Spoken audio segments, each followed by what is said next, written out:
अगर सरकारें अस्थिर हों तो राज्य के लिए भी ठीक नहीं हुआ करता। अगर कहीं सरकार अस्थिर होती हैं तो फिर राज्य की जो परिस्थितियां होती हैं, जो माहौल हुआ करता है, उसके लिए भी कहीं ना कहीं चिंता की बात और एक क्वेश्चन मार्क जरूर होता है। बीजेपी आला कमान को देखना होगा कि उनके हैट्रिक वाली सरकार पर किसकी नजरें हैं। अगर कहीं आंतरिक तौर पर खासकर नौकरशाही या ब्यूरोक्रेसी द्वारा कहीं सरकार को कमजोर करने की कोशिश थी तो उन लोगों की पहचान बहुत जरूरी होनी चाहिए। दोस्तों नमस्कार, मैं संजय मग्गू और मौजूद हैं देश रोजाना के डिजिटल मीडिया मंच पर। आपसे बात करने चला हूं हरियाणा के मुद्दे को लेकर। अगर कहें कि पिछला एक सप्ताह यानी कि लगभग 7-8 दिन का जो समय गया, 7 अक्टूबर से लेकर के और 14 अक्टूबर तक का समय, हरियाणा सरकार को, हरियाणा पुलिस को और ख़ासकर हरियाणा प्रदेश की जनता के लिए ये कई प्रकार से कठिनाई भरा दौर था। एक ऐसा समय था कि जब हरियाणा पुलिस, जो पूरे देश के अंदर अपनी पहचान रखती है, उस हरियाणा पुलिस के अंदर अलग अलग प्रकार की जो बातें सुनने को मिली, बातें चली। इसके अलावा हरियाणा सरकार के लिए अगर मैं कहूँ तो सरकार को एक प्रकार से अस्थिर करने की कोशिश हुई। और हरियाणा की जनता के लिए तो ये समय ऐसा था कि जब वो किंकिरता विमूढ़ थे कि आखिर हो क्या रहा है। हरियाणा की जनता के लिए बड़ा सवाल था कि आखिर ऐसा क्या हो गया जिसके अंदर की पूरी तरह से जाति और समाज को बांटने की कोशिश चल रही थी। दरअसल 2 हादसे हुए। एक हादसा हुआ 7 अक्टूबर को, जिस हादसे के अंदर दुखद मृत्यु हुई, आत्महत्या करी आईपीएस अधिकारी और जो हरियाणा सरकार के अंदर, हरियाणा पुलिस के अंदर एडीजीपी हैं और आईजी रैंक पर थे, वाई पूरन कुमार। और 14 तारीख को सुसाइड कर लिया हरियाणा पुलिस के एक एएसआई ने, हरियाणा पुलिस के जवान ने, संदीप लाठर ने। कल यानी कि 15 तारीख को लंबी कश्मकश, लंबी जद्दोजहद, पूरी तमाम प्रकार की हीला हवेली के बाद में वाई पूरन कुमार जी का पोस्टमार्टम भी हो गया और उनका अंतिम संस्कार भी हो गया।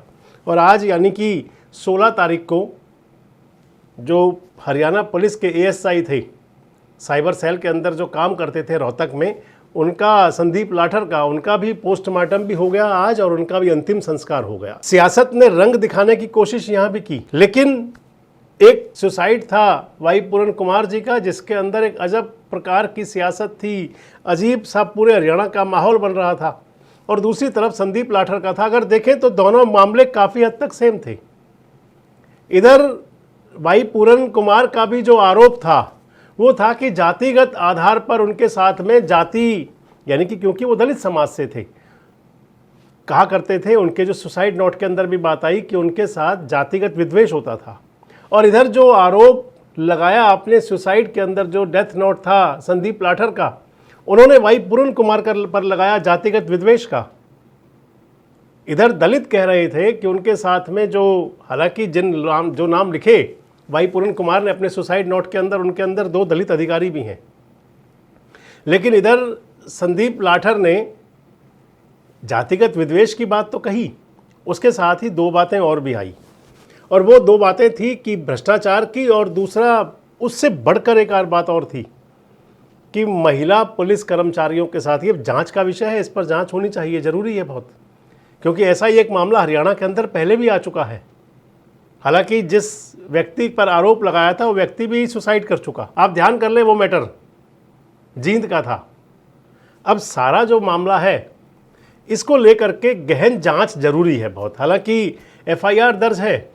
इधर वाई पूरन कुमार की धर्मपत्नी अमनीत पी कुमार की शिकायत पर भी एफआईआर दर्ज है। उसके अंदर 15 आईएएस आईपीएस अधिकारी हैं। और इधर एक शिकायत दर्ज है संदीप लाठर की शिकायत पर।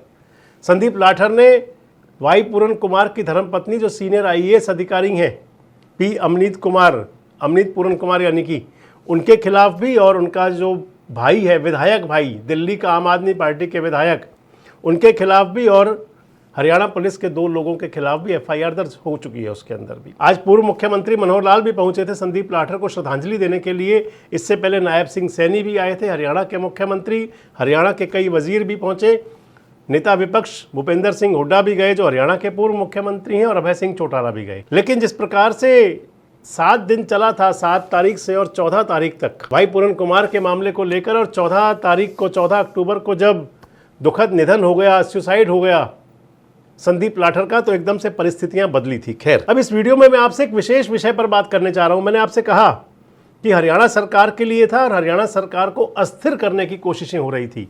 और अगर सबसे महत्वपूर्ण बात रहेगी कि अब क्योंकि ये दोनों विषय निपट चुके हैं, अब जांच का विषय है, जांच होगी।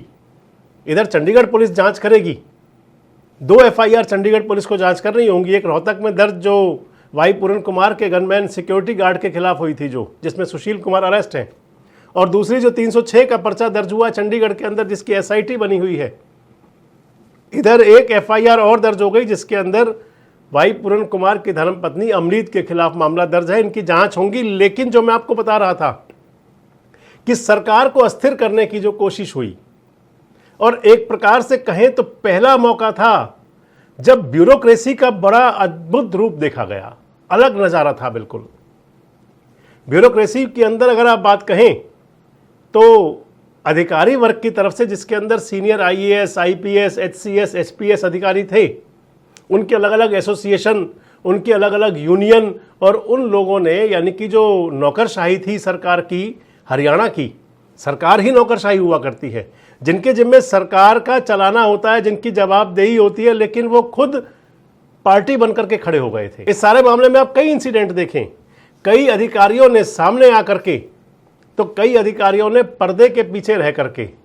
एक तो बड़ी बात ये बनाई गई, सबसे बड़ी बात जो बनाई गई वो ये थी कि शत्रुजीत कपूर जो पुलिस महानिदेशक थे, director general of police, Haryana के DGP, जो अभी छुट्टी पर भी जिनको भेजा जा चुका है, शत्रुजीत कपूर जब एंटी करप्शन ब्यूरो के इंचार्ज हुआ करते थे ADGP के तौर पर, और उस समय हरियाणा के अंदर जो चला उसको आधार बनाया गया, और माने तो खुन्नस निकालने वाला, जैसे आपको स्पष्ट दिखा कि किस प्रकार से शत्रुजीत कपूर को टारगेट किया जा रहा था। दूसरा टारगेट किए गए राजेश खुल्लर। अब संदीप कुमार जो दिल्ली सरकार के पूर्व मंत्री रहे हैं, किसी भी तरीके से आप संदीप कुमार के बयान को, वो स्वीकारोक्ति वाला बयान नहीं है। हालांकि कुछ लोग कहते हैं कि सरकार को आगे आकर कहना चाहिए कि नायब सिंह सैनी मुख्यमंत्री ने ऐसा नहीं कहा था कि मैं चपरासी का तबादला नहीं कर सकता। और इधर जो संदीप कुमार ने बाहर आकर के कहा, जो दिल्ली सरकार के मंत्री थे, मैंने एक वीडियो आपसे शेयर किया था, आप इसे जाकर जरूर देखें। मैंने कहा था कि संदीप कुमार की टीस भी हो सकती है, लेकिन आप इससे इतर चलें। सबसे पहली बात आ जाएगी कि हरियाणा की ब्यूरोक्रेसी के अंदर जो हुआ, वो कहीं ना कहीं आप समझ सकते हैं कि सरकार के खिलाफ बड़ी साजिश, सरकार के खिलाफ बड़े षड्यंत्र, और सरकार को अस्थिर करने का प्रयास। कहीं नायब सिंह सैनी को ऐसा बेचारा के रूप में प्रस्तुत किया गया कि जैसे वो बेचारे हैं बिल्कुल। और इस सब के अंदर सबसे बड़ा किरदार तो रहा ब्यूरोक्रेसी के उस पार्ट का, जो चाहता था कि किन किन अधिकारियों को बदला जाए, किन पर गाज गिराई जाए, किन को गिरफ्तार कराया जाए, ये सारी बातें थी। एक सिस्टम इसके अंदर पॉलिटिक्स का भी था, हरियाणा की राजनीति के अंदर, और भारतीय जनता पार्टी की राजनीति भी। ठीक है, विपक्ष तो चाहेगा सरकार को अस्थिर करना, विपक्ष की तो मंशा होनी भी चाहिए, विपक्ष की तो राजनीति इसी बात पर चलनी चाहिए। कोई बड़ी बात नहीं है अगर विपक्षी दल करते हैं, लेकिन सरकार के अंदर भी आप न केवल संगठन के, बल्कि ऐसे कई लोग, कई विधायक और इवन मंत्री तक, उनकी बातें बाहर निकल करके आई जो छन छन करके थी। और जो ये विवाद चलता है हमेशा कि हरियाणा का मुख्यमंत्री आखिर कौन है, क्या नायब सिंह सैनी मुख्यमंत्री हैं और या उन्हें कोई रिमोट कंट्रोल से चला रहा है। और अगर नायब सिंह सैनी मुख्यमंत्री को कोई रिमोट कंट्रोल से चला रहा है तो फिर वो कौन है। ये कई बार बातें आती हैं। कहीं जो संदीप कुमार जो बोल गए थे वो ओपन बोल गए थे, खट्टर, खुल्लर, कपूर, खन्ना। तो इधर कुछ लोग इसको, खासकर मैं आपको भारतीय जनता पार्टी के भी बता रहा हूं, जो मेरे सोर्स बता रहे हैं कि बीजेपी के अंदर ऐसे कुछ विधायक और इवन मंत्री भी हैं कि जो इस प्रकार की चुगली करते हैं, कानाफूसी होती है कि आखिर नायब सिंह सैनी सरकार को चला कौन रहा है, नायब सिंह सैनी खाली चेहरा है क्या, मुख्यमंत्री कौन है।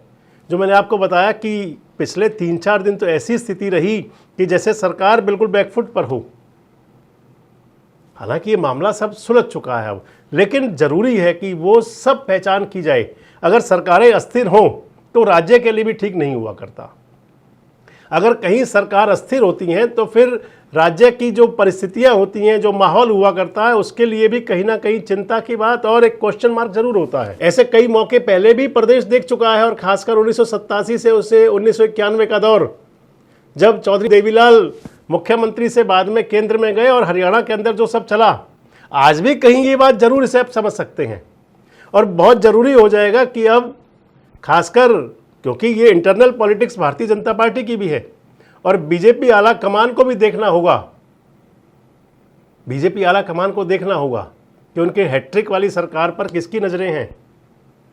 अगर कहीं आंतरिक तौर पर खासकर नौकरशाही या ब्यूरोक्रेसी द्वारा कहीं सरकार को कमज़ोर करने की कोशिश थी तो उन लोगों की पहचान बहुत ज़रूरी होनी चाहिए और उसके आधार पर सरकार को देखना भी चाहिए कि कहीं कुछ ऐसा था क्या सरकार को अस्थिर करने की कोशिश थी। और दूसरा, अगर भारतीय जनता पार्टी के अंदर कोई सियासतदान, चाहे वो विधायक या मंत्री हैं, कम से कम जवाबदेही और जिम्मेदारी तो उनकी भी तय होनी चाहिए, क्योंकि अगर सिस्टम के अंदर से ऐसी बातें निकलती हैं तो फिर क्वेश्चन मार्क लगा करते हैं और क्वेश्चन मार्क ना सरकार के लिए ठीक है और ना सूबे के लिए। वैसे आपको क्या लगता है कि क्या इस दौर में जो मैं आपको बता रहा था सरकार को अस्थिर करने का प्रयास था? क्या ब्यूरोक्रेसी का एक हिस्सा आपको भी लगता है कि वो चाह रहा था कि इस मामले में अपनी निजी खुन्नस निकाल ली जाए? और क्या भारतीय जनता पार्टी का इंटरनल पॉलिटिकल सिस्टम जो है उसके अंदर भी कहीं दरारें थी? कमेंट्स बॉक्स में अपनी बात जरूर करें। जुड़े रहें हमारे साथ, देखते रहें देश रोजाना। सब्सक्राइब करें देश रोजाना के YouTube चैनल को और नई वीडियो की नोटिफिकेशन पाने के लिए बेल आइकन जरूर दबाएं। अगर आप ये वीडियो Facebook या Instagram पर देख रहे हैं तो पेज को लाइक और फॉलो जरूर करें और ज्यादा से ज्यादा शेयर करें।